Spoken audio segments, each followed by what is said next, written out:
And the plan is, the video cameras, we'll just let those 5 wonderful engines make their own sound for this fly past coming in from the right. And the P51 Mustang is being flown by Alistair Kay, another, I have to tell you, very serious glider pilot. He learned to fly gliders at 16. Now, I tell you, ladies and gentlemen, boys and girls, gliding is the way to go. Don't forget, get yourselves over to Kenley there in the Surrey Hills Gliding Club, and you can actually learn to fly a glider there, and as I said, you could be my instructor. Alistair has achieved 14 UK gliding records, including the fastest 750-kilometre triangle and a climb to 36,000 feet. He is now flying a P51 Mustang behind the B-17. I think that says it all.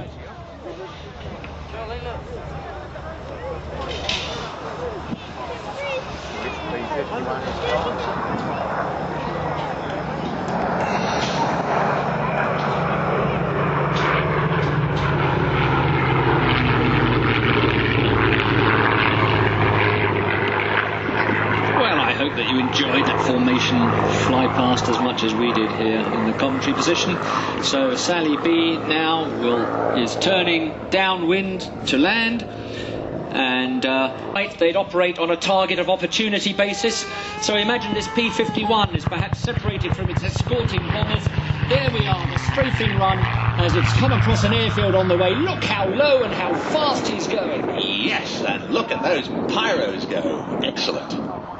Well, ladies and gentlemen, may I remind you that extraordinary aircraft, the P51 Mustang, was designed for the British and that's designed and built and flown in a mere 120 days. That is probably one of the most in the USA, and installed in the P51 Bs and Cs. Of course, the Merlin made the 1944 P51D with its bubble canopy and its 6 guns like this. Heavy bomber landing at Biggin Hill today. We saw the Lancaster arriving at about 9:45, and a nice gentle touchdown from the Flying Fortress. And where's the P51 now, Pete? He's up there somewhere. You can almost imagine that's a part of that B-17 barrel formation. Yes, there's the Biggin stack going overhead, just coming in from their holidays in the sun, no doubt. Ladies and gentlemen, remember the P51 had an incredible range of more than 2,000 miles with a level maximum speed of nearly 500 miles an hour, and could in fact dive at speeds in excess of 500 miles an hour. Owned, as I say, by the old Flying Machine Company. She flew in the unlimited race, and I can well believe it. Look at her go. You could just imagine her there at Reno, finishing second with an average speed of 384 miles an hour in what was still effectively a stock Mustang. In 1980 it came across the Atlantic and was displayed in the UK by guess who? Yes, by Ray at Biggin in 1981. And in 1989, after filming the Memphis Belle, she was given a complete overhaul at Duxford. The latter versions of the Mustang, like this, had that bubble canopy which afforded the pilot a superb view, and that even applies to the modern equivalent of the Mustang, the F-16. We have an example of that on the ground here from the Belgian Air Force as a static display only, and it contrasts with the earlier versions of the Mustang known as the Razorback, where there was no rearward visibility. It was pretty much like the same layout as the Kitty Hawk, the P40, which had the fuselage stretching back from the canopy, so the pilot couldn't actually look behind him. But with this bubble canopy, visibility was superb. All he needed was a neck that could swivel through 360 degrees, and which in fact is the reason why the fighter pilots used to wear silk scarves. It's a little bit of a pastiche, I suppose. A quintessential nugget hewn from the Rock of Aviation experience. It is indeed, yes. But if you think that if you're continually turning your head to right and left... I want to admit her.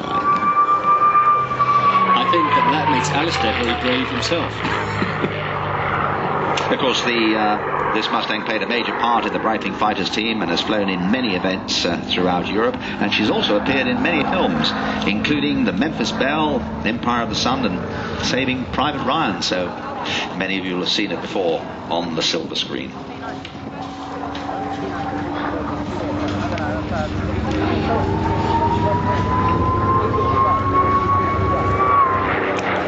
Now You can actually hear the whistling of the slipstream in the gun ports on the wings there. That's a very distinctive Mustang sound. It is now. That's interesting. Not all of them do whistle. Why is that? I'm not sure, actually. I guess to answer that question, Andy Pawsey's gone, so... You implying he's a veteran? No, but he is our technical man. So, his favourite, the S1T, and he's got over 8,000 hours on 150 types, mainly of tailwheel aircraft and gliders, based at Booker, which of course was home to many interesting aircraft, including MH434, I think, when Adrian Swire had it. I remember being, because I was with Rothmans in the old days, I don't know whether anyone remember that team about 1973, somebody just said, just go. Then of course Alistair went the way as so many heavy metal merchants do. He started flying the OFMC's Harvard, which is the classic input for flying the Big Iron, and progressing then onto the Mustang, the Kitty Hawk, and the Spitfire.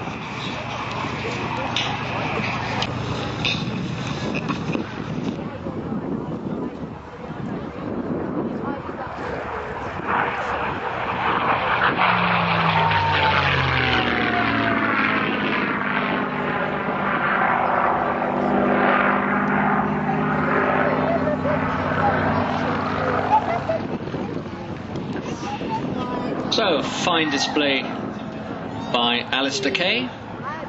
I'm a poet, and I don't know it. So, Mustang gear down now, positioning downwind to land. And then we have something which I think will come as a surprise. Owned by Paul Bonham and Steve Jones, who, along with Nigel Lamb, who will be flying the Spitfire MH434 to close the show, are the three pilots that take part in that Red Bull Air Race Series here at Biggin Hill this weekend. Now there's Alistair with Ferocious Frankie, and you can see that just how many swastikas, how many kills the aircraft had made, all down the left-hand side of the canopy there. He's obviously got that bubble can stops. Now just